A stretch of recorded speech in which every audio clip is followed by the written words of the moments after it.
Assalamualaikum warahmatullahi wabarakatuh. Hai, eh, hari ini kita mau belajar tentang beberapa pembelajaran yang berkaitan dengan bahasa Indonesia. Oke, aku sudah menyiapkan 9 pertanyaan yang akan kita bahas hari ini. Oke, yang pertama, faktor apa saja yang menyebabkan terjadinya kesalahan penulisan ejaan? Oke. Faktor penyebab terjadinya kesalahan penulisan ejaan biasanya meliputi keterbatasan waktu dalam pembelajaran menulis, kurangnya penguasaan kaidah penulisan ejaan, dan kurang ketelitian. Maksudnya kayak keterbatasan waktu pembelajaran, seperti kita sedang terburu-buru, terus kurangnya penguasaan kaidah penulisan ejaan. Maksudnya yang biasanya kita dengarkan, seperti orang tua yang biasanya kita dengarkan, maksudnya kayak bahasa-bahasa zaman dahulu, seperti itu. Dan kurangnya ketelitian, dan kita tidak meneliti apa yang kita tulis tadi. Nah, untuk contohnya seperti apotik. Apotik, kata yang benar adalah apotek, bukan apotik. Pakai bukan pakai i ya. Terus ada lagi menasehati. Nah, kata menasehati ini sering banget digunakan oleh orang lain dan udah umum kata menasihati, padahal itu adalah kata yang salah. Kata yang benar adalah menasihati, pakai i. Lalu ada kata mengantri. Nah, kata mengantri ini adalah sebetulnya adalah kata yang salah. Kata yang benar adalah mengantre, pakai e. Lalu pertanyaan yang kedua, bagaimana langkah membedakan kutipan langsung dan kutipan tidak langsung? Untuk kutipan langsung biasanya yang pertama jarak spasi, yang kedua menyatukan teks asli dalam kutipan, yang ketiga menghilangkan beberapa tanda titik 3, terus yang keempat menggunakan 3 tanda titik, menggunakan tanda titik 1 penuh, seperti ini. Sebentar, aku ada contohnya.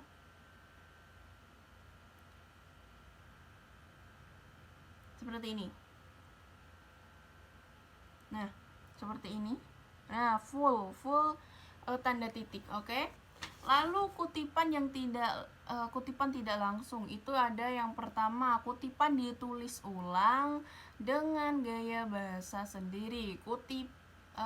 Diakhiri dengan nomor 2, diakhiri dengan nomor kutipan dan tidak menggunakan tanda petik. Yang ketiga, jarak spasi. Yang keempat, kutipan dengan beberapa pengarang. Oke, yang kutipan tidak langsung contohnya itu bisa seperti ini, menggunakan bahasa sendiri, seperti ini. Nah, oke.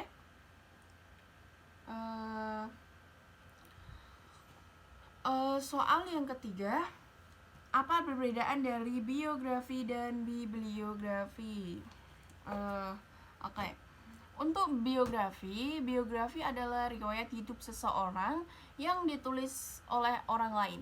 Karena biografi disusun oleh orang lain, dalam penulisan biografi biasanya penulis biografi mengandalkan berbagai sudut pandang terkait tokoh serta bermacam dokumen pendukung, seperti ini. Di sini ada Raden Ajeng Kartini. Nah, di sini ada tanggal lahir, terus alamat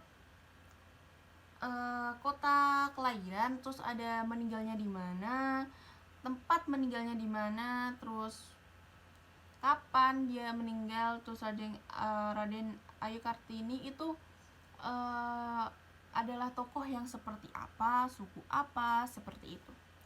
Terus lalu yang bibliografi, betul kan? Bibliografi adalah daftar buku atau karangan yang merupakan sumber rujukan dari sebuah tulisan atau karangan atau daftar tentang suatu objek ilmu yang bisa katakan bibliografi adalah daftar pustaka. Contoh, judul pengarang, tahun terbit, dan nama penerbit serta kota terbit. Oke, untuk nomor 4, apa perbedaan makna antara kata pukul dan jam? Oke, untuk jam sendiri untuk menunjukkan kata waktu. Sebagai contoh, pada jam 12 siang kita pulang dari sekolah atau kantor atau manapun itu menunjukkan kita bisa menggunakan kata jam. Untuk pukul biasanya jarang digunakan sehari-hari, tapi dan kebanyakan digunakan untuk hal-hal yang formal seperti undangan atau acara televisi.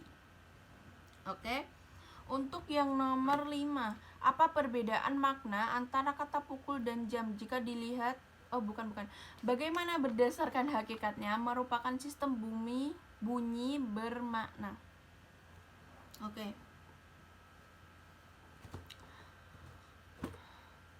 Bahasa memiliki karakteristik yang menunjukkan ciri khas atau ciri khusus bagi hakikat bahasa. Karakteristik bahasa secara umum mencakupi oral, simetris,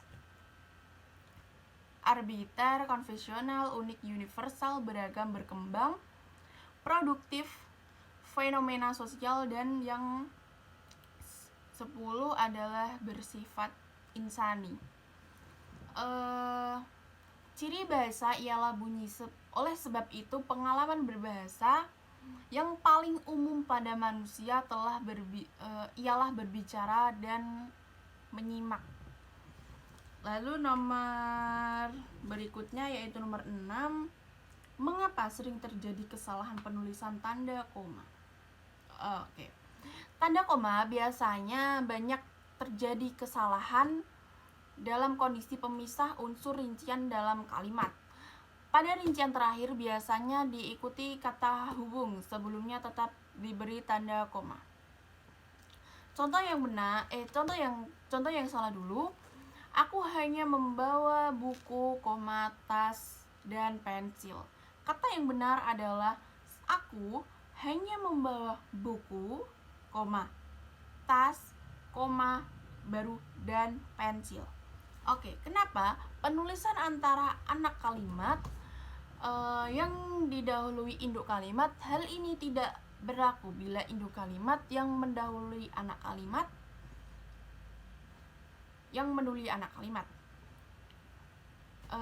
terus ada 2 contoh lagi, yaitu yang salah terlebih dahulu.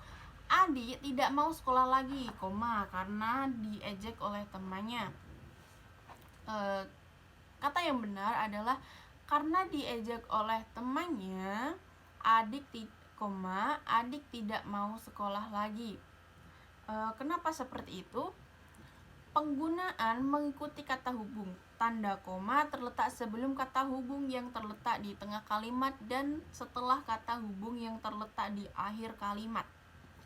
Terus ada kata yang salah lagi, dia sangat pandai bergaul di luar, tetapi, sangat diam jika di dalam rumah.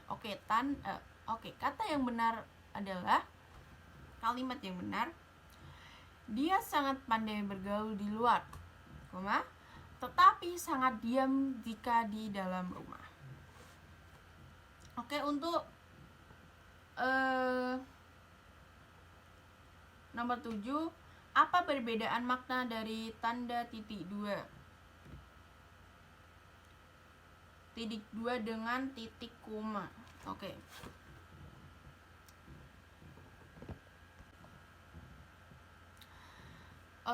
Untuk titik 2 Tanda titik dua dapat dipakai pada akhir suatu pernyataan lengkap, koma, yang diikuti dengan suatu pemberian atau rangkaian. Contoh, kami akan menanam sayur-sayuran, titik dua sama dengan kacang panjang, buncis, kentang, wortel, sawi, dan lain sebagainya. Terus untuk tanda koma, biasanya dapat digunakan untuk memisah kalimat yang setara di dalam kalimat majemuk. Contoh, Awang membaca buku, koma, Aji mendengarkan musik, koma, Wasita sedang melukis bunga, koma, aku menulis catatan atau aku sedang berbicara. Nah, seperti itu. Terus nomor 8, jelaskan mengapa sering terjadi kesalahan huruf miring. Sering terjadi kesalahan pada huruf miring disebabkan oleh kurangnya pengetahuan atau pemahaman tentang akidah pemakaian huruf miring, atau dapat juga disebabkan kurangnya ketelitian menulis. Contoh, nama buku. Terus contoh nama buku biasanya itu dicetak miring. Terus kata yang memakai bahasa Inggris seperti seperti home, seperti insert, seperti Windows Inggris gitu. Seperti kata yang biasanya seperti ada yang ada di banner, seperti discount, seperti apa, dan lain sebagainya. Terus kata yang belum diartikan ke bahasa Indonesia atau KBBI, seperti kata yang emang belum diartikan di bahasa Indonesia, itu biasanya dicetak miring. Terus yang nomor 9 itu jelaskan bentuk kesalahan penulisan konsonan dan vokal pada karya ilmiah. Oke, kata vokal biasanya itu adalah fonem yang diberikan fonem yang dihasilkan dengan menggerakkan udara keluar tanpa rintangan. Huruf vokal itu terdiri dari A, I, U, E, O. Oke. Huruf vokal sering pula disebut dengan huruf hidup. Contoh, analisa itu adalah, yang benar adalah analisis. Yang A diganti dengan I. Terus ada kata lagi hakikat. Hakikat itu adalah kata yang salah. Yang betul adalah hakikat pakai I ya. Terus fonem yang dihasilkan dengan menggerakkan udara keluar dengan rintangan. Seperti contoh, zaman. Biasanya kan orang menggunakan kata tersebut menggunakan huruf J.